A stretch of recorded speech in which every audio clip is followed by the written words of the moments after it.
Hello friend, आप देख रहे हैं टारगेट विद चंद्रा इंस्टीट्यूट। मैं हूं चंद्रभान। दोस्तों, हम जीवन में जो भी काम करते हैं या किसी भी क्षेत्र में अपना कदम बढ़ाते हैं, चाहे वो उद्योग की तरफ हो, चाहे वो सार्वजनिक जो नौकरियां होती हैं, सार्वजनिक जो पद होते हैं उनको प्राप्त करने के लिए हो, या आप राजनीति के क्षेत्र में जाना चाहते हैं उस क्षेत्र में हो, या ओवरऑल आप डांसिंग, सिंगिंग, एथलेटिक्स किसी भी क्षेत्र में जाना चाहते हैं, तो आपको अपने कंफर्ट जोन से बाहर निकलना ही पड़ेगा। अर्थात आपको खुद से लड़ाई लड़नी पड़ेगी। हम अक्सर जो हैं ये सुनते हैं कि इससे लड़ाई कर लो, उससे लड़ाई कर लो, बाहरी चीज़ों से लड़ाई कर लो तो आप सफल हो जाओगे, पर हकीकत कुछ और है। हमें बाहर की लड़ाई को जीतने के लिए भी अपने अंदर की लड़ाई को जीतना पड़ता है। आपके सामने जो बाहर चीज़ें दिखाई देती हैं, जिनको लगता है कि आप इसके लिए स्ट्रगल करेंगे, इससे लड़ाई लड़ेंगे, संघर्ष करेंगे, वो एक्चुअल में संघर्ष आपका अपने स्वयं का होता है। आपके अंदर वो संघर्ष होता है। सपोज करिए, अगर आपको डिसीजन लेना है किसी दो चीज़ों में, और वो डिसीजन ऐसा है कि आपकी ज़िंदगी को बदल सकता है। चीज़ें बाहर हैं, वो बाहर दिखाई दे रही हैं कि हमें इन दोनों में से किसी एक को चुनना है, और अगर हमने सही को चुन लिया तो फिर हमारी जीत हो जाएगी। अब उन बाहर की चीज़ों को जीतने के लिए आपको अपने अंदर लड़ना पड़ेगा कि सच में हम किसको चूज़ करें, किसका चयन करें। और उन बाहर की चीज़ों का चयन करने के लिए दो विकल्पों में से किसी एक को चुनने के लिए हमें खुद से लड़ाई लड़नी पड़ती है। अर्थात अपने मस्तिष्क पर जोर देना होता है। इसे बोलते हैं अंतर्द्वंद। बहिर्द्वंद का मतलब है कि बाहर की चीज़ों से द्वंद्व करना, बाहर की चीज़ों से लड़ाई लड़ना, संघर्ष करना। लेकिन उससे भी बड़ा होता है अंतर्द्वंद, अर्थात अपने आप से लड़ाई करना। और अक्सर आपकी लाइफ में इस तरीके के जो समय हैं, लम्हे हैं, क्षण हैं, वो ज़रूर आएंगे, हर समय आएंगे। एक्चुअल में जैसा मैंने कहा कि लड़ाई बाहर की नहीं बल्कि अंदर की होती है। और हम अपने अंदर जा कर के अगर अपने मन को मजबूत करते हैं और बाहर की समस्या का समाधान हम अपने अंदर खोजने की कोशिश करते हैं तो समाधान मिल जाता है। इसी को बोलते हैं द्वंद्व, इसी को बोलते हैं कन्फ्लिक्ट। हर एक व्यक्ति के जीवन में संघर्ष आएगा, जरूर आएगा। हम ऐसा जरूर कह सकते हैं कि कोई भौतिक सुख संसाधनों से तृप्त है, उसके पास सारी फैसिलिटीज़ हैं, सारे संसाधन हैं, उसके पास धन है, तो क्या वो संघर्ष नहीं करता है? उसको भी संघर्ष करना पड़ेगा। बाहर की कुछ वस्तुएं, बाहर के कुछ संसाधन व्यक्ति को संघर्ष करने में मदद ज़रूर कर सकते हैं, संघर्ष को कुछ आसान जरूर बना सकते हैं। लेकिन हर एक व्यक्ति जो सच में सफल हुआ है उसे संघर्ष करना ही पड़ेगा। वो किसी भी धर्म से बिलोंग करता हो, वो किसी भी जाति से बिलोंग करता हो, वो महिला हो, पुरुष हो या कोई भी हो, हर एक व्यक्ति को संघर्ष करना ही है अगर उसको अपने लक्ष्य को प्राप्त करना है। तो फिर जब हमारा लक्ष्य ही संघर्षों के रास्तों से गुजरता है तो फिर भयभीत क्यों होना, क्यों डरना संघर्षों से। और जो पड़े रहते हैं, जो सोते रहते हैं, जो उठते नहीं हैं, जो चलते नहीं हैं, जिनमें साहस नहीं है, वो अपने संघर्ष को कभी भी प्राप्त नहीं कर सकते हैं। हमारा शरीर भी एक माध्यम है हमारे लक्ष्य को प्राप्त करने का। लेकिन इससे भी बड़ी एक चीज़ है जिसे हम बोलते हैं आत्मबल, आत्मविश्वास। और ये अगर व्यक्ति के अंदर है तो बाकी की चीज़ें अगर कमज़ोर भी हैं तब भी आप अपने लक्ष्य को प्राप्त कर सकते हैं। दोस्तों, एक चीज़ मैंने यहाँ पर बनाई हुई है, एक डायग्राम बनाया हुआ है और ये मैंने खुद क्रिएट किया हुआ है, जिसको मैं आज आपको समझाने वाला हूँ। और इस चीज़ से हर एक व्यक्ति का नाता है, हर एक व्यक्ति इस सिद्धांत में से गुजरता ही गुजरता है। तो मुझे लगा कि इस चीज़ को मैंने जो बहुत ही कम समय में क्रिएट किया, बनाया, हो सकता है आप इससे सहमत ना हो, लेकिन फिर भी एक बार कुछ न कुछ तो आपको इससे ज़रूर सीख मिल सकती है। यहाँ पर आप देख रहे होंगे मानव संघर्ष पदानुक्रम का सिद्धांत, हायरार्की ऑफ ह्यूमन कॉन्फ्लिक्ट। मानव किस तरह से संघर्ष करता है, उसका संघर्ष करने का एक जो पदानुक्रम है, उसके संघर्ष करने के जो स्टेप हैं इस संसार में, वो क्या हो सकते हैं, बस उसी की संकल्पना, उसी की एक अवधारणा आपके सामने मेरे द्वारा प्रस्तुत की गई है। ये किसी मनोवैज्ञानिक, किसी वैज्ञानिक का कोई सिद्धांत नहीं है, बल्कि मैंने खुद इसको जो है सोचा और इसके पश्चात मैंने आपके सामने इसको शेयर करने के लिए सोचा। ठीक है, तो आप यहाँ पर देखेंगे कि एक डायग्राम बना हुआ है, निम्न से उच्च की ओर यहाँ पर जाना है हमें, और यहाँ पर जो संघर्ष के चरण हैं वो चरण दिए गए हैं। कुल मिलाकर के कितने चरण हैं? 1, 2, 3, 4, 5 और 6। ये 6 चरण, 6 स्टेप संघर्ष के दिए गए हैं। हो सकता है आपके अकॉर्डिंग कुछ ज़्यादा भी हो सकते हैं या कुछ कम भी हो सकते हैं, लेकिन यहाँ पर संघर्षों से गुजरना ही पड़ता है। जैसे अगर हम बात करेंगे सबसे पहले संघर्ष की, जैसे हमने नाम दिया है शारीरिक संघर्ष, फिजियोलॉजिकल कॉन्फ्लिक्ट। दोस्तों, यहाँ पर कॉन्फ्लिक्ट शब्द का प्रयोग इसलिए किया गया है क्योंकि कॉन्फ्लिक्ट और स्ट्रगल में थोड़ा सा मुझे लगा कि एक अंतर है। कॉन्फ्लिक्ट का जो मतलब है वो अंतर द्वंद्व से है, जबकि स्ट्रगल का अर्थ जो है वो संघर्ष से है। तो यहाँ पर कॉन्फ्लिक्ट जो है वो बाहरी संघर्ष से ज़्यादा आंतरिक संघर्ष की बात करता है। ये थोड़ा सा माइनर सा डिफरेंस था, इसलिए मैंने यहाँ पर स्ट्रगल की जगह पर कॉन्फ्लिक्ट को लिया है। हालांकि बहुत ज़्यादा अंतर दोनों में नहीं है, कॉन्फ्लिक्ट की जगह स्ट्रगल भी आप रख सकते हैं। तो शारीरिक संघर्ष, फिजियोलॉजिकल कॉन्फ्लिक्ट, सबसे पहला संघर्ष मानव के जीवन में, सबसे पहला संघर्ष होता है शारीरिक संघर्ष। उसके जन्म से लेकर के मृत्यु पर्यंत तक ये चलता है, लेकिन शुरुआत होती है शारीरिक संघर्ष से। बच्चा जन्म लेता है, रोता है, हंसता है, खेलता है और अपने आप को बाहर के वातावरण में समायोजित करने की कोशिश करता है। उसे बाहर के वातावरण से शुद्ध हवा चाहिए, भोजन चाहिए, पानी चाहिए, जो मूलभूत आवश्यकताएं हैं उनको प्राप्त करने के लिए वो संघर्ष करता है। और ये इस तरीके का जो निम्न स्तर का संघर्ष है उसे हम शारीरिक संघर्ष कहते हैं। शरीर स्वस्थ कैसे रहेगा, इस तरीके का संघर्ष। हमारे शरीर के अंग कैसे मजबूत रहेंगे, इस तरीके का संघर्ष। हमारी बॉडी को किन चीज़ों की आवश्यकता है, उनका संघर्ष। और इन संघर्षों को प्राप्त कर लेता है तो फिर वो कहता है आई एम कंफर्टेबल, मैं कंफर्ट हूँ, मुझे कोई दिक्कत नहीं है। जब शारीरिक, और ये सबसे निम्न स्तर का है, ये पशुओं में भी होता है। पशु भी तो शारीरिक संघर्ष करते हैं।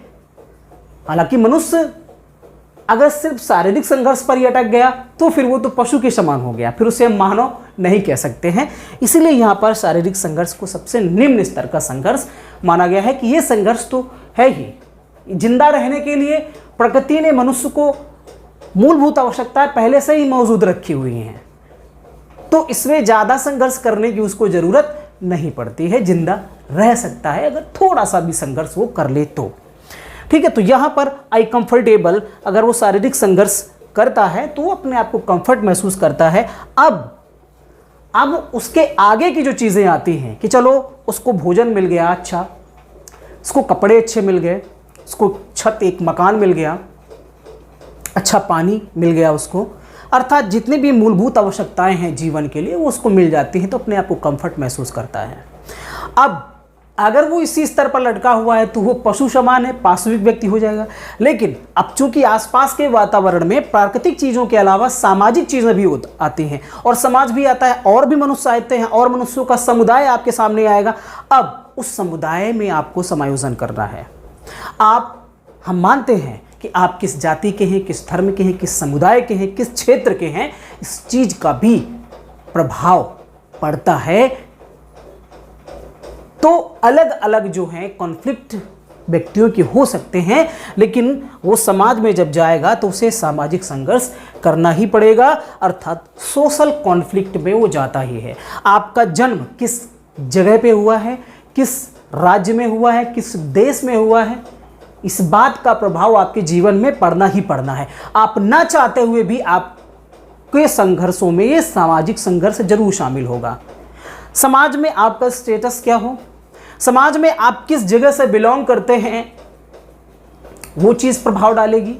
आप चाहेंगे कि समाज में लोग हमें पसंद करें, आपकी प्रशंसा करें, आप मिल करके रहें, एक दूसरे से समायोजन बना करके रहें, और इसके लिए आपको संघर्ष करना पड़ेगा। तो ये दूसरे स्तर का संघर्ष है जिसे हम सामाजिक संघर्ष या सोशल कॉन्फ्लिक्ट कहते हैं।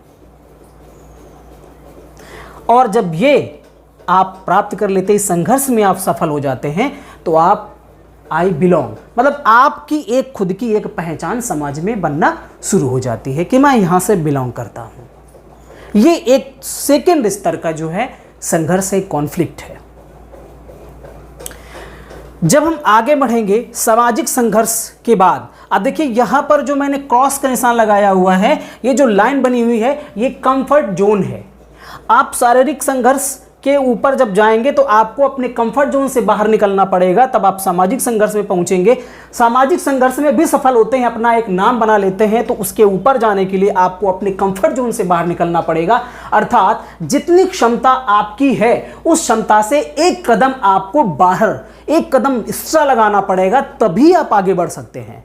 जैसे आपने कई बार देखा होगा कि कोई भी काम करते समय कई बार ऐसा होता है कि स्टूडेंट पढ़ते रहते हैं और वो कई बार असफल होते हैं, लेकिन फिर वो कई लोग ऐसे हैं इनका मनोबल टूट जाता है, फिर वो आगे पढ़ना नहीं चाहते, पढ़ाई छोड़ देते हैं।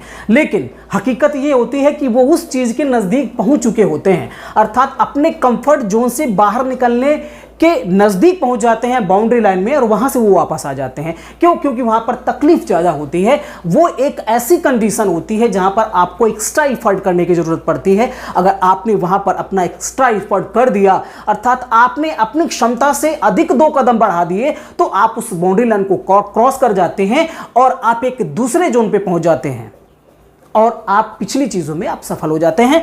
तो यहाँ पर जब सामाजिक संघर्ष में आप सफल होते हैं, यहाँ पर आपको एक्स्ट्रा एक कदम बढ़ाना पड़ेगा, जोर लगाना पड़ेगा, तो आप पहुँचते हैं शैक्षिक संघर्ष में, एजुकेशनल कॉन्फ्लिक्ट में। अब आपको लगता है कि आपको शिक्षा की ज़रूरत है, आप शिक्षा प्राप्त करने के लिए संघर्ष करेंगे, और उसके लिए आप किस समाज से बिलोंग करते हैं, आपके पास आपकी आर्थिक स्थितियाँ कैसी हैं, आप किस जाति धर्म से बिलोंग करते हैं, ये चीज़ें भी आपको प्रभावित करेंगी। और चूंकि यही तो है आपकी कंफर्ट जोन, अब इनसे आपको लड़ना है। आपका समुदाय क्या है, उससे ऊपर उठना है। आपकी आर्थिक स्थिति क्या है, उससे ऊपर उठना है, और इन चीज़ों से लड़ना है। ठीक है, तो आप शैक्षिक संघर्ष करेंगे। और यहाँ पर जो है शिक्षा जो है, एजुकेशन जो है, व्यक्ति की एक बेसिक ज़रूरत है आजकल के हिसाब से। ठीक है, तो यहाँ पर जो है शैक्षिक संघर्ष होगा, एजुकेशनल कॉन्फ्लिक्ट होगी। आप कौन सा विषय पढ़ना चाहते हैं, आपका इंटरेस्ट किस चीज़ को पढ़ने में है, आप किस क्षेत्र में जाना चाहते हैं, आपको समाज के बारे में, देश दुनिया के बारे में आपको जानकारी इकट्ठी करनी है। आपको ये जानकारी प्राप्त करने के लिए कुछ पढ़ाई करनी पड़ेगी, कुछ किताबें पढ़नी पड़ेंगी, कुछ समाज से हमें सीखना पड़ेगा, कुछ समुदाय से हमें सीखना पड़ेगा। इसी को नाम दिया गया शैक्षिक संघर्ष। और ये शैक्षिक संघर्ष कई बच्चों के जीवन में बहुत ही टफ हो जाता है, जो गरीब, जैसे मैंने कहा कि संघर्ष तो हर एक व्यक्ति के जीवन में आएगा, और हर एक व्यक्ति अपने कंफर्ट जोन से बाहर निकलने की कोशिश करेगा, तभी वो सफल होगा। हालांकि जो अमीर बच्चे हैं, जिनके पास धन की कमी नहीं है, उन्हें थोड़ा सा आसानी होगी इस शैक्षिक संघर्ष में। लेकिन इसका मतलब ये नहीं है, बहुत सारे बच्चे ऐसे भी मिलेंगे जिनके माँ बाप बहुत धनी हैं लेकिन उनका पढ़ने में मन ही नहीं लगता है। तो पैसा तो पड़ा रहा ना, क्योंकि वो उनका मन नहीं लग रहा, अर्थात वो अपने आप से नहीं लड़ पा रहे हैं। तो ये कहना बिल्कुल गलत होगा कि उसके पास, मेरे पास पैसा नहीं है इसलिए मैं नहीं पढ़ पाया। तो ऐसे बहुत सारे एग्जाम्पल आपको मिलेंगे कि लोगों के पास धन बहुत है लेकिन वो शिक्षा नहीं ग्रहण कर रहे हैं, उनका मन नहीं लग रहा है, वो शैक्षिक संघर्ष नहीं कर पा रहे हैं, उनके पास पर्याप्त साधन उपलब्ध है इसके बावजूद। और बहुत सारे बच्चे ऐसे हैं जिनके पास धन नहीं है, जिनके पास संसाधन उपलब्ध नहीं है, जिनके पास पर्याप्त बुक्स भी नहीं होती हैं, वो भी बच्चे जो हैं शैक्षिक संघर्ष में सफल हो जाते हैं। तो कुछ चीज़ें हैं, कुछ साधन हैं जो व्यक्ति को संघर्ष करने में मदद कर सकते हैं, लेकिन बिना अपने आप से संघर्ष किए आप कोई भी चीज़ प्राप्त नहीं कर सकते हैं। आप किसी भी जगह से बिलोंग करते हो, आप कैसे भी हो, आपकी स्थिति, आर्थिक स्थिति कैसी भी हो, तो शैक्षिक संघर्ष किया आपने। जब शैक्षिक संघर्ष किया तो आप अपने कंफर्ट जोन से भी आपको निकलना पड़ेगा। आपको शैक्षिक संघर्ष कितना आपके अंदर क्षमता है पढ़ने की, जिज्ञासु बनने की, उस क्षमता से अगर कदम बढ़ाएंगे और तो फिर आपको लगेगा कि अब हमें कुछ जो है धन की ज़रूरत है। आप जब इस संघर्ष, शैक्षिक संघर्ष पूरा कर लेंगे तो आपके सामने एक चीज़ आएगी जिसे हम बोलेंगे आर्थिक संघर्ष, इकोनॉमिकल कॉन्फ्लिक्ट। ठीक है, यहाँ पर आर्थिक संघर्ष में आपको लगेगा कि अब आर्थिक क्रियाएं करनी है, आर्थिक क्रियाओं में आपको धन संचय करना है, आपको मेहनत करनी है, उद्यम करना है, और इसके लिए आपको बहुत सारी चीज़ें करनी पड़ेंगी, बहुत सारे डिसीजन लेने पड़ेंगे, बहुत सारी चीज़ें क्रिएट करनी पड़ेंगी, सृजनात्मकता आपको दिखानी पड़ेगी, आपको मेहनत करनी पड़ेगी, नई नई चीज़ें बनानी पड़ेंगी।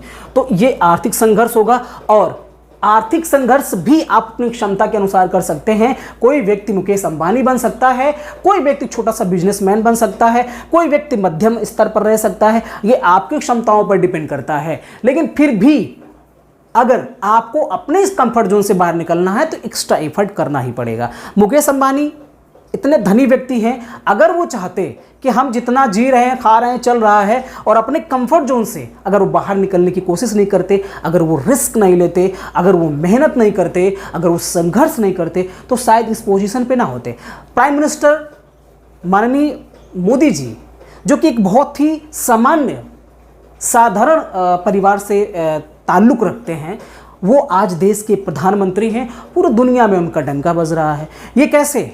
ये अपने आप से लड़ाई है, ये अपने आप के जो हमारा जो कंफर्ट जोन है, जो सेफ जोन है, जिसके आगे हम जाना ही नहीं चाहते हैं, जिसके आगे हम एफर्ट ही नहीं करना चाहते हैं, अगर उससे ऊपर उन्होंने एफर्ट नहीं किया होता तो शायद आज, पहले चाय बेचते थे, आज कहीं चाय के होटल के मालिक होते, इतना ही होते ना। लेकिन देश के प्रधानमंत्री नहीं बन पाते अगर अपने क्षमताओं से 2 कदम उन्होंने अधिक मेहनत नहीं की होती, अधिक सोचा नहीं होता, अपने कंफर्ट जोन से बाहर नहीं निकले होते। और यही एक बॉर्डर लाइन होती है, यही एक बॉर्डर लाइन होती है। हमारी क्षमता है कि हम यहाँ तक जाते हैं, लेकिन इस बॉर्डर लाइन को क्रॉस करने में आपको थोड़ा एक्स्ट्रा एफर्ट करना पड़ेगा, तभी आप यहाँ पर पहुँचेंगे। और बहुत सारे लोग यहीं से टकरा करके वापस चले जाते हैं, वो कहते हैं जानो दे यार, हमसे नहीं होगा, है ना। तो वही एक जगह है जहाँ पर आप थकान महसूस करते हैं, जहाँ पे आपको लगता है कि अब हमसे नहीं होगा, वही एक क्षण, वही एक वक्त ऐसा होता है जहाँ पर थोड़ा सा आपको और मेहनत करने की जरूरत पड़ती। हालांकि इतना सफल, इतना आसान नहीं है कहना ये,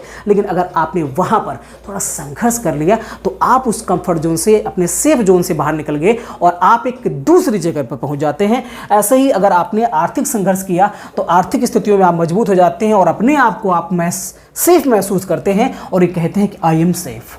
इसके बाद आप सोचते हैं कि राजनीतिक संघर्ष। अब देखिए, बहुत सारे लोगों को लगेगा राजनीतिक संघर्ष हमको क्यों करना, हमें पॉलिटिक्स में जाना ही नहीं है। तो दोस्तों, मैं आपको बताना चाहूँगा कि आप पॉलिटिक्स में जाएं या ना जाएं, लेकिन आप में पॉलिटिक्स आ जाएगी। आपके आसपास आप राजनीति से बच ही नहीं सकते हैं। आप राजनीति से दूर जाना चाहेंगे तो राजनीति आपके पास आएगी। और आप जिस क्षेत्र में भी रह रहे हैं, आप सोचिए, क्या आप राजनीति से अछूते हैं? आप राजनीति नहीं करेंगे, लेकिन राजनीति आपको जरूर प्रभावित करेगी। अर्थात इसका मतलब ये हुआ कि जो भी नियम बनेंगे, जो भी अधिनियम बनेंगे, उनका प्रभाव आपके ऊपर आएगा ही ज़रूर, और आपको संविधान का पालन तो करना ही पड़ेगा। आप चाहें कि हम नहीं कि स्वतंत्र रूप से एकदम रहें, तो ऐसा हो ही नहीं सकता। आप समुदाय में रह करके ऐसा कर ही नहीं सकते हैं। आपको राजनीति अपने चंगुल में फंसा ही लेगी, आप कितना भी दूर जाने की कोशिश करें। और जो लोग पॉलिटिशियन बनते हैं वो क्या करते हैं कि राजनीति तो सबको अपने लपेटे में लेती ही है, वो राजनीति को भी अपने लपेटे में ले लेते हैं। अर्थात वो कहते हैं चलो हम इस कुएं में कूद ही जाते हैं, हम इस कुएं में कूद ही जाते हैं और इसमें जो पानी है उसका स्वाद चख लेते हैं। कुछ लोग जब कुआं भर जाता है तो ऊपर जो थोड़ा बहुत पानी आता है वो तो टच करेगा ही करेगा, उसका असर प्राप्त करते हैं। लेकिन जो राजनीतिक होते हैं वो उस राजनीतिक कुएं में कूद करके डुबकी भी लगाते हैं, क्योंकि वो जानते हैं कि हम राजनीति से बच नहीं सकते। क्या आपको लगता है कि आप राजनीति से बच सकते हैं? क्या राजनीति आपको प्रभावित नहीं करेगी? जरूर करेगी, आप उसके प्रभाव में जरूर आएंगे। क्यों? क्योंकि अगर आपको जीना है तो राजनीतिक संघर्ष करना ही पड़ेगा। आपके देश का संविधान क्या है, आपके देश के नियम क्या हैं, आपके लिए आपके मूलभूत अधिकार क्या हैं, आपके फंडामेंटल राइट्स क्या हैं, आपके फंडामेंटल ड्यूटीज़ क्या हैं, क्या इनका आप पालन नहीं करेंगे? क्या आप अपने अधिकारों की बात नहीं करेंगे? तो आ गए ना आप पॉलिटिक्स के दायरे में। आप पॉलिटिक्स के दायरे में आएंगे ही आएंगे, आप बच ही नहीं सकते हैं। राजनीति आपको जरूर टच करेगी, राजनीति आपको जरूर अपने चंगुल में लेगी। इसलिए हमें राजनीति के बारे में, पॉलिटिक्स के बारे में जानकारी जरूर होनी चाहिए। हम नहीं कहते हैं कि आप बहुत बड़े पॉलिटिशियन बन जाएं, लेकिन फिर भी हमें राजनीतिक संघर्ष करना ही पड़ेगा। आपको अपने अधिकारों के लिए राजनीतिक संघर्ष करना पड़ेगा। हमारे मूलभूत अधिकार क्या हैं? हम समाज में समानता चाहते हैं, तो हमें कुछ अतिरिक्त संसाधन मुहैया कराए जाएं ताकि हम समाज में मुख्य धारा में आ सकें। ऐसे बहुत सारे वर्ग हैं जो कि राजनीतिक संघर्ष कहते हैं और राजनीतिक समानता की बात करते हैं। तो जब आप सामाजिक संघर्ष कर लेंगे, शैक्षिक संघर्ष कर लेंगे, आर्थिक संघर्ष कर लेंगे, तो आपको राजनीतिक संघर्ष में जाना ही पड़ेगा, पॉलिटिकल कॉन्फ्लिक्ट करना ही पड़ेगा। और राजनीतिक संघर्ष जब आप सफल हो जाते हैं तो आई एम नोन, आप जाने जाते हैं। आप चाहते हैं कि हम जाने जाएं, समाज में हमारी भी एक पहचान हो, हम भी एक अच्छा जीवन जी सकें, हम भी एक गरिमामय जीवन जी सकें, और इसके लिए आपको संघर्ष करना पड़ेगा। राजनीतिक संघर्ष अगर आप करते हैं तो आपको आपके अधिकार मिलेंगे। नहीं तो अधिकार कोई ऐसी चीज नहीं है जो कहीं पर रखी है। हम आपके लिए नियम बनाए गए हैं, लेकिन उन नियमों का पालन करवाने के लिए आपको जागृत रहना पड़ेगा, अलर्ट रहना पड़ेगा, वरना उन अधिकारों का दुरुपयोग भी हो सकता है। आपको आपके अधिकार आपसे छीने भी जा सकते हैं। इसलिए आपको कॉन्फ्लिक्ट करना ही पड़ेगा, स्ट्रगल करना ही पड़ेगा। ठीक है, तो आप इससे गुजरेंगे, और जब इससे भी पार पा लेंगे तो फिर एक इससे ऊपर जब निकलेंगे, अब इसका भी एक कंफर्ट जोन होगा। जब इसको क्रॉस करेंगे तो पहुंचेंगे आत्मसंघर्ष या स्वसंघर्ष, जिसे हम सेल्फ कॉन्फ्लिक्ट कहते हैं, आई एम मी। यहां तक तो क्या था? यहां तक तो ये था कि हम यहां घूमे, वहां घूमे, लंदन गए, अमेरिका गए, दुनिया पूरी घूम लिए, लेकिन अपना घर कभी नहीं घूमे। हमने सबको तो जान लिया, लेकिन अपने आप को नहीं जाने। और अपने आप को जानने के लिए आपने बाहर के जितने संघर्ष हैं, उन संघर्षों में तो सफलता प्राप्त कर ली, लेकिन अब आपको अपने आप से संघर्ष करना है। स्वसंघर्ष, सेल्फ कॉन्फ्लिक्ट, ये सबसे उच्चतम दशा है एक व्यक्ति की। और अगर इस दशा को किसी ने प्राप्त कर लिया, आत्मसंघर्ष को, सेल्फ कॉन्फ्लिक्ट को, तो वो जो है आत्मसिद्धि को प्राप्त हो सकता है। आप चाहें तो इस शारीरिक संघर्ष से सीधा आत्मसंघर्ष की तरफ जा सकते हैं। और अगर हम बात फिलोसफर की करें, दार्शनिकों की करें, संत महात्माओं महापुरुषों की करें, तो वो यही कहते हैं कि आप इन सारे चंगुल में क्यों पड़ते हो, आप सीधा आत्मसंघर्ष क्यों नहीं करते हो। अगर आत्मसंघर्ष करोगे तो आप ये जितने संघर्ष हैं ये स्वतः ही इनमें विजयी हो जाओगे। आपको ज़्यादा मेहनत करने की ज़रूरत नहीं पड़ेगी, क्योंकि आपको आपकी खूबियों के बारे में, आपको अपनी कमियों के बारे में पता रहेगा, आपको अपनी क्षमताओं के बारे में पता रहेगा और आप अपनी क्षमता को बढ़ा सकते हैं, आप अपने आत्मबल को मजबूत कर सकते हैं। एक व्यक्ति अगर शारीरिक तौर पर बहुत ही मजबूत है, एक समय था जब शारीरिक क्षमता का महत्व था, जब मल्ल युद्ध होते थे, जब जो शारीरिक तौर पर मजबूत होता था तो वो युद्ध जीत लेता था। एक समय आया जब शारीरिक बल के साथ साथ बुद्धि की भी जरूरत पड़ेगी, और आजकल का जो समय है यहाँ पर ऐसी बुद्धि की जरूरत पड़ेगी, ऐसे ज्ञान की जरूरत पड़ेगी कि अब बैठे बैठे कुछ भी कर सकते हैं। और आज के समय में जो व्यक्ति ज्ञानी होगा उसी की पूजा होगी, जो विवेकी होगा उसकी ही पूजा होगी। ठीक है, बल का महत्व तो अब कम हो गया है, अब विवेक का काम, अब बुद्धि से नहीं, अब विवेक का भी जो है महत्व बढ़ गया है। तो यहां पर ये चीज देखेंगे, शारीरिक संघर्ष से सीधा आप स्वसंघर्ष की तरफ जा सकते हैं। और ये जो है, जो हमारे महापुरुष हैं, जो दार्शनिक हैं, जो ज्ञानी पुरुष हैं, वो ये कहते हैं कि आप शारीरिक संघर्ष के साथ साथ आप आत्म संघर्ष करिए, अपने आप से संघर्ष करिए, तो आप पूरी दुनिया को जीत लेंगे। अगर आपने अपने आप को जीत लिया तो पूरी दुनिया को जीत सकते हैं, क्योंकि ब्रह्मांड की वो सारी चीज़ें आपके अंदर मौजूद हैं। अगर आपको ब्रह्मांड को जानना है तो अपने आप को जान लीजिए। मुख्य तौर पर जो 6 तत्व हैं जिनसे ब्रह्मांड बना है, आपका शरीर भी ऐसे ही बना है। तो अगर हमें बाहर की चीज़ें हम जानना है जहां हम जा भी नहीं सकते हैं, तो हमें अपने आप को जानना पड़ेगा। और अपने आप को जीत लिया, अपने आप को जान लिया, तो इस सारे जग को जान लिया, सारे जग को जीत लिया। तो ये महापुरुष कहते हैं। हालांकि अगर हम देखें साइकोलॉजिकल दृष्टि से तो ये क्रम होगा कि शारीरिक संघर्ष, फिर सामाजिक संघर्ष, फिर शैक्षिक संघर्ष, इस क्रम से आप चलेंगे। ठीक है, तो विचारधाराओं में फर्क है। अगर साइकोलॉजी के आधार पर देखेंगे तो ये क्रम बनेगा, और अगर आप फिलॉसफी की दृष्टि से देखेंगे तो संत महात्मा कहेंगे शारीरिक संघर्ष के बाद सीधा आप अपने आप से संघर्ष कीजिए, और अपने आप से संघर्ष करेंगे तो ये बाकी की चीज़ें आपके लिए मायने नहीं रखेंगी। यहाँ पर कुछ पॉइंट्स मैंने दिए हुए हैं, उनको आप एक बार देख लीजिए। मानव जीवन का अंतिम लक्ष्य आत्मसंघर्ष है, क्योंकि आत्मसंघर्ष से ही आत्मसिद्धि प्राप्त होगी। आत्मसंघर्ष अर्थात हमें अपने आप से लड़ना है।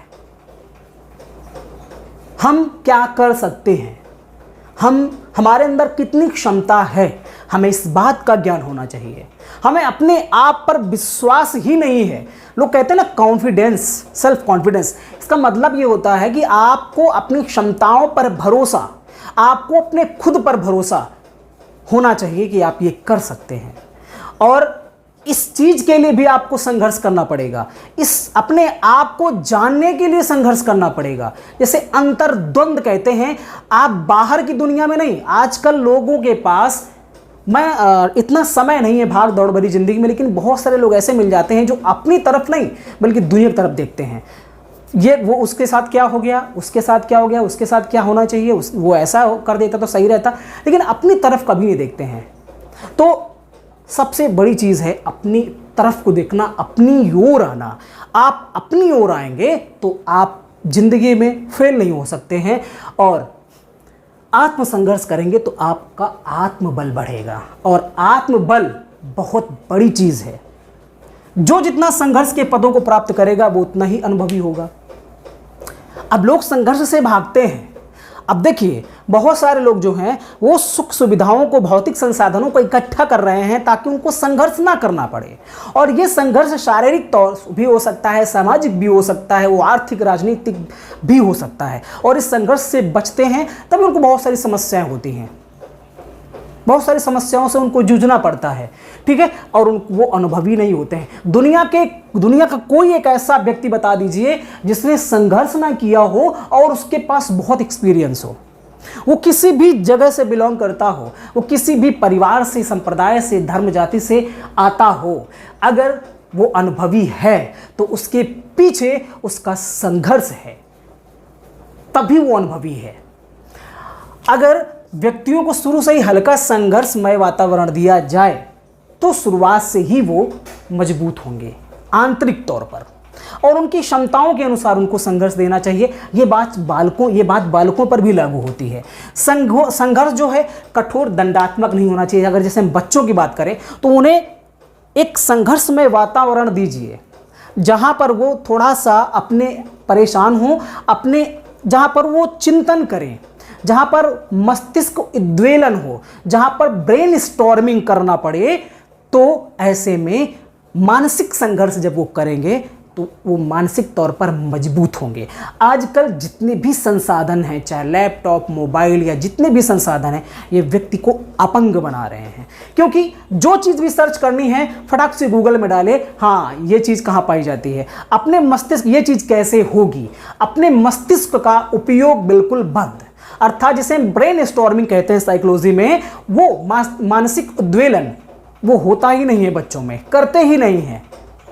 तो जितना ज़्यादा संसाधन बढ़ते हैं वैसे ही व्यक्ति आलसी होता जाता है और वैसे ही मानसिक तौर पर भी आलसी हो जाता है। ठीक है, तो यहाँ पर जो है संघर्ष कठोर दंडात्मक नहीं होनी चाहिए, ये ध्यान देना। और व्यक्ति द्वारा किया गया कोई भी सृजन संघर्ष का ही परिणाम होता है। आप देख रहे होंगे इस दुनिया में जितनी भी नई नई चीज़ें बनाई जा रही हैं, जिनका निर्माण किया जा रहा है, सृजन किया जा रहा है, ये कैसे संभव है? ये भी एक तरीके का आत्मसंघर्ष है। आत्मसंघर्ष का मतलब आत्मचिंतन। आप जब सोचते हैं तो अपने विचारों से ही आपको लड़ना पड़ता है। आपके पुराने विचार जो हैं उनसे आपको लड़ना पड़ता है, और विचारों की जब लड़ाई होती है तो एक नया विचार निकल करके आता है और तभी एक नई चीज़ निकलती है। सृजनात्मकता कैसे होगी? सृजनात्मकता तभी होगी जब आप विचारों पर भी विचार करें, जब आप ब्रेन स्टॉर्मिंग करें, अपने विचारों से भी निकलने की कोशिश करें, अपने विचारों से परे जाने की कोशिश करें, और इसके लिए भी अपने आप से लड़ना पड़ता है, अपने विचारों से लड़ना पड़ता है, तब जाकर के कोई नई चीज़ आपके सामने होती है। हमारा मोबाइल जो कि आजकल एक डिजिटल क्रांति ले आया है, व्यक्ति या बालक जो होते हैं, बच्चे, उनके मानसिक विकास को प्रभावित कर रहा है। मानसिक तौर पर लोग अपंग हो रहे हैं, मानसिक उद्वेलन, जैसे मैंने कहा ब्रेन स्टॉर्मिंग नहीं हो रही है। लेकिन इसको बनाने वाले ने ब्रेन स्टॉर्मिंग की होगी, इसको बनाने वाले ने विचारों से लड़ाई की होगी कि ऐसे से ऐसे हो सकता है, इसको ऐसे किया जाए तो कैसे होगा। उसने अपने विचारों से लड़ाई लड़ी, एक नई चीज़ ला करके सामने रख दी, और उसने इतना ज़्यादा चिंतन किया कि उसने जो चीज़ बनाई उस चीज़ ने लोगों को चिंतनहीन कर दिया। तो ज़रूरत क्या है? ज़रूरत यह है कि टेक्नोलॉजी अच्छी चीज़ है, टेक्नोलॉजी एक साधन है लेकिन एक साध्य नहीं है। वो इसलिए क्योंकि टेक्नोलॉजी ने मनुष्य को नहीं बनाया, बल्कि टेक्नोलॉजी को मनुष्य ने बनाया है। तो ये मनुष्य के विचारों से बड़ी नहीं हो सकती है। तो बच्चों को कुछ संघर्षमय वातावरण दिया जाए जहाँ पर वो ब्रेन स्टॉर्मिंग कर सकें, जहाँ पर वो मानसिक उद्वेलन कर सकें, जहाँ पर वो अपने पुराने विचारों से लड़ाई लड़ सकें और एक नया विचार सामने ला सकें। और ये भी क्या है? अपने आप से संघर्ष है। संघर्ष से ही परिस्थिति बदलने की क्षमता का विकास होता है।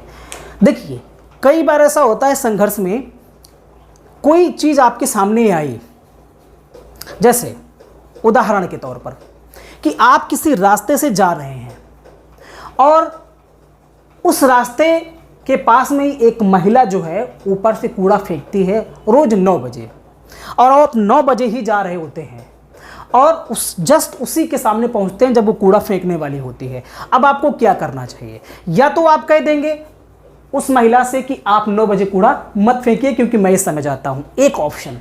दूसरा ऑप्शन ये है कि आप क्या करें कि आप या तो 9 बजे के बाद खुद जाएं या 9 बजे के पहले आएं, थोड़ा पीछे रहें, आगे और पीछे हो जाएं, है ना।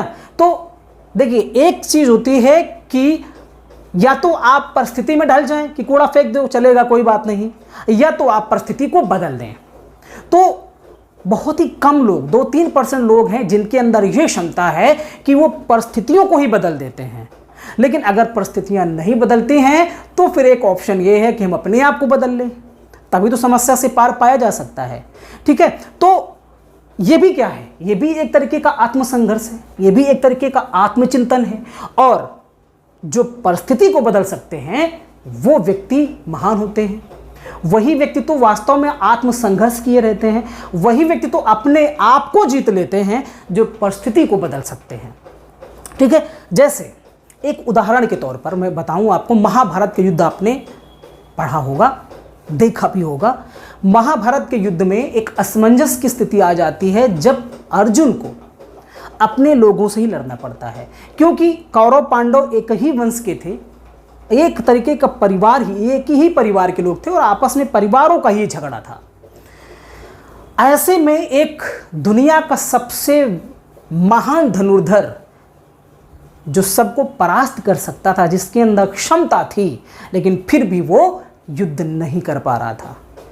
क्यों? क्योंकि वो अपने आप से संघर्ष नहीं कर पा रहा था। वो बाहर के लोगों से, अपने दुश्मनों से तो जीत सकता है, लेकिन वो अपने आप से नहीं जीत पा रहा था। और अपने आप से जीतने के लिए ही कृष्ण भगवान ने उन्हें गीता का ज्ञान दिया।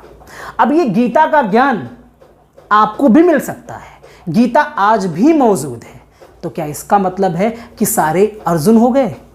क्या इसका मतलब है कि सारे ज्ञानी हो गए? नहीं, गीता भी है, वेद पुराण भी हैं, हमारे उपनिषद भी हैं, सारे आज भी मौजूद हैं, दुनिया का समस्त ज्ञान आज भी मौजूद है। लेकिन सारे व्यक्ति सफल क्यों नहीं हैं?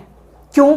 क्योंकि वो उस चीज को पढ़ करके विचार नहीं करते हैं, मस्तिष्क उद्वेलन नहीं करते हैं, अपने आप से संघर्ष नहीं करते हैं, अपने कंफर्ट जोन से बाहर नहीं निकलना चाहते हैं, अपने आप को बदलना नहीं चाहते हैं, अपने आप को तकलीफ नहीं देना चाहते हैं। तो कैसे संभव है?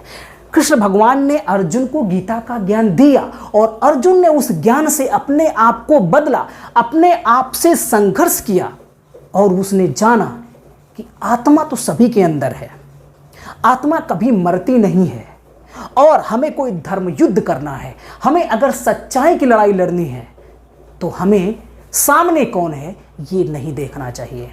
और उसने अपने आप को जीता, अपने आप को समझा, अपने आप से लड़ाई की, उसने आत्मसंघर्ष किया। और उस आत्मसंघर्ष में मदद किसने की? गीता के उपदेशों ने, भगवान कृष्ण के ज्ञान ने उसको अपने आप से जीतने में मदद की और वो फिर बाहर के युद्ध को जीत लेता है। तो मैं बार बार ये कहता हूं कि अगर आपको दुनिया को जीतना है, अगर आपको दुनिया की हर लड़ाई को जीतना है, तो उस सबसे आसान तरीका है कि आप किससे किससे लड़ेंगे। आप संसार के समस्त लोगों से एक साथ नहीं लड़ सकते हैं, और अगर इस संसार के समस्त व्यक्तियों से जीतना है तो सबसे आसान तरीका है कि आप अपने आप को जीत लें। क्योंकि इस संसार में वो जितनी भी चीज़ें ब्रह्मांड में दिखाई देती हैं वो सारी आपके शरीर पे मौजूद हैं। इस प्रकृति की, आप इस प्रकृति का हिस्सा हैं। आप भले अपने आप को अलग मानते हो, लेकिन प्रकृति के तत्व जो प्रकृति में बाहर दिखाई देते हैं वही आपके अंदर भी हैं। ठीक है, तो आप अपने आप को अलग मत मानिए, आत्मसंघर्ष करिए, और आत्मसंघर्ष ही एक उपाय है जिससे आप जीत सकते हैं। कोई भी व्यक्ति अपने कंफर्ट जोन से बाहर निकले बिना सफलता नहीं प्राप्त कर सकता और ना ही महान हो सकता है। कोई भी उदाहरण ले लीजिए, स्वामी विवेकानंद का उदाहरण लें। एक अच्छे परिवार में उनका जन्म होता है, एक उच्च कुल के परिवार में जन्म होता है, लेकिन फिर भी उन्होंने वो पेशा नहीं चुना जो उनके पिताजी करते थे, वकालत का पेशा। चाहते तो उनका भी जीवन यापन भौतिक सुख संसाधनों में व्यतीत हो सकता था, लेकिन उन्होंने सोचा, उनका विचार कुछ और था, वो किसी दूसरे क्षेत्र में जाना चाहते थे और उनका मन कहीं और रमा था। और उन्होंने अपने आप से संघर्ष किया। उन्होंने ऐसी दरिद्रता की स्थिति भी देखी, शारीरिक संघर्ष किया, सामाजिक संघर्ष किया, आर्थिक संघर्ष किया। हर तरीके के संघर्ष करने के बाद आज वो चमक रहे हैं ध्रुव तारे की तरफ, ध्रुव तारे की तरह आज वो दुनिया में चमक रहे हैं। तो क्यों? क्योंकि उन्होंने अपने आप से लड़ाई की, अपने आप से संघर्ष किया। ऐसे बहुत सारे उदाहरण हो सकते हैं। डॉक्टर बाबा साहेब भीमराव अंबेडकर ऐसे कुल में, ऐसे जाति में जन्म लेते हैं जहां पर शिक्षा का तो कोई मतलब ही नहीं है। आज भी बहुत सारे लोग कहते हैं कि मेरा लड़का क्या पढ़ करके कलेक्टर बनेगा, क्योंकि उनकी मानसिकता, वो अपने कंफर्ट जोन से बाहर सोच ही नहीं पाते हैं, वो उसी एरिया पे ही रह जाते हैं, उसी जोन पे ही रह जाते हैं। अगर बाबा साहब ने भी यही सोचा होगा कि हम भी कुछ कर ही लेंगे और खा पी लेंगे ज़िंदगी में, हमारे लिए पढ़ाई का कोई महत्व नहीं है, लेकिन उन्होंने बाहर की दुनिया को से जीतने के लिए, बाहर की चीज़ों से जीतने के लिए, बाहर के विरोधियों से जीतने के लिए अपने आप से लड़ाई लड़ी, अपने आप से संघर्ष किया। उनको वो जो नहीं करना चाहिए था वो उन्होंने किया और आज उन्हें भारत के संविधान निर्माता के तौर पर जाना जाता है। तो ऐसे कई सारे उदाहरण आपको संसार में मिलेंगे। वो कोई महान व्यक्ति किसी भी धर्म जाति में पैदा हुआ हो, वो महान तभी होगा जब वो संघर्ष करेगा और आत्मसंघर्ष करेगा। हकीकत यही है कि किताबों में भी दिखाया जाता है कि इससे लड़ाई लड़े, उससे लड़ाई लड़े, ये किए वो किए। ये चीज़ें करने के लिए भी आत्मबल की ज़रूरत होती है। ये चीज़ें करने के लिए भी आत्मसंघर्ष करना पड़ता है कि हम कर पाएंगे या नहीं कर पाएंगे। वास्तविकता यहाँ मेरा इस वीडियो बनाने का उद्देश्य ये है कि आप बाहर की तरफ देखते हैं लेकिन आपको अंदर की तरफ देखना चाहिए। आप सबकी ओर देखते हैं लेकिन आप अपनी ओर नहीं देखते हैं। ये हमारा शरीर जो है एक तरीके का गाड़ी है, एक वाहन है। अब इसकी स्टीयरिंग अगर आप किसी और को पकड़ा देंगे, जैसे मन को पकड़ा दिए आपने स्टीयरिंग, तो मन तो गड्ढे में ले जाएगा। आप उठना चाहते हैं 4 बजे, मन कहेगा यार रखो, हम 4 बजे क्यों, 6 बजे उठेंगे, अभी नींद आ रही है, अभी शरीर दर्द कर रहा है। आप नहीं उठेंगे, आपका मन आपको नहीं उठने देगा। अब आपके सिद्धांतों पर और आपके मन पर, आपके लक्ष्य पर और आपके मन पर लड़ाई होगी और ये लड़ाई कहीं बाहर नहीं होगी, आपके अंदर ही होगी। आप लाख अलार्म बजा दीजिए, आप फुल आवाज़ में अलार्म सेट कर दीजिए, लेकिन अगर आप उठना ही नहीं चाहते हैं, आपका मन आपको उठने नहीं दे रहा है, आप संघर्ष नहीं कर रहे हैं, तो आप उठ नहीं पाएंगे। अलार्म का जो काम था उसने कर दिया, लेकिन आपका जो मन काम कर रहा है उसने भी अपना काम कर दिया, आप उठ नहीं पाए। तो मन से लड़ाई लड़नी पड़ेगी और ये मन कहाँ है? हमारे अंदर ही है। तो हमें अपने आप से संघर्ष करना है और अपने आप से संघर्ष कर लेंगे तो फिर कोई समस्या नहीं रह जाती है। किसी विपरीत परिस्थिति में किया गया समायोजन संघर्ष द्वारा ही होता है। हमारे सामने जो भी विषम परिस्थितियां आती हैं, उन विषम परिस्थितियों से भी लड़ाई हम जीतते हैं तब जब अपने आप से लड़ते हैं, जब अपने आप को समझाते हैं, जब अपने आप को बदलते हैं, परिस्थितियों के अनुसार अपने आप को ढालते हैं, तभी तो हम समायोजन कर सकते हैं, है ना? तभी हम समायोजन कर सकते हैं। ठीक है, तो यहाँ मेरा ये वीडियो बनाने का उद्देश्य यही था कि हमारे जीवन में और सबके जीवन में संघर्ष है। कोई किसी भी जाति धर्म, किसी भी आर्थिक स्थिति के व्यक्ति के रूप में वो हो, अर्थात वो धनी हो या गरीब हो, सबके जीवन में संघर्ष है। धन व्यक्ति के संघर्ष में एक साधन जरूर हो सकता है, लेकिन वो साध्य नहीं हो सकता है। चाहे वो अमीर हो, चाहे वो मुकेश अंबानी हो या कोई फकीर हो, सबको संघर्ष करना है और अपने आप से संघर्ष करना है और तभी जीत सकते हैं। कोई पैसे वाले बच्चे का लड़का भी, उसको बिना संघर्ष के कुछ हासिल नहीं होगा, और एक गरीब का लड़का जो है उसे संसाधन नहीं मिले हैं जरूर, लेकिन अगर वो संघर्ष करता है तो वो भी सफल होगा। और कोई धनी व्यक्ति का लड़का बहुत ज़्यादा धन है लेकिन वो अपने आप से संघर्ष नहीं करेगा तो वो उतना सफल नहीं होगा। तो हकीकत ये है कि हमें अपने आप से संघर्ष करना पड़ेगा, हमें अपने आत्मबल को पहचानना पड़ेगा। जिस तरीके से हनुमान जिन्हें अपने आत्मबल को पहचाना और वो लंका चले जाते हैं, उड़ जाते हैं, छलांग लगा जाते हैं, कई योजन समुद्र को लांघ जाते हैं, उसी प्रकार की क्षमता हमारे तो वो पूर्वज हैं, उसी प्रकार की क्षमता हमारे लोगों के अंदर भी है।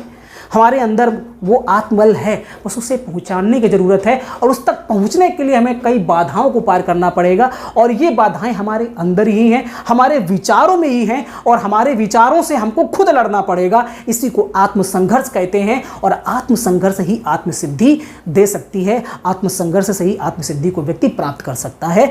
तो मेरा वीडियो बनाने का यही मकसद था कि आप हताश ना हो, आप परेशान ना हो, आप बाहर की दुनिया की न सुने, आप अपनी सुने, अपने आप से लड़ाई लड़ें, आप अपने आप को मोटिवेट करें, आप अपने आप से संघर्षरत रहें, तो आप दुनिया की चीज़ों से अपने आप जीत जाएंगे। वीडियो अगर पसंद आया हो तो इसको शेयर कर सकते हैं, लाइक कर सकते हैं।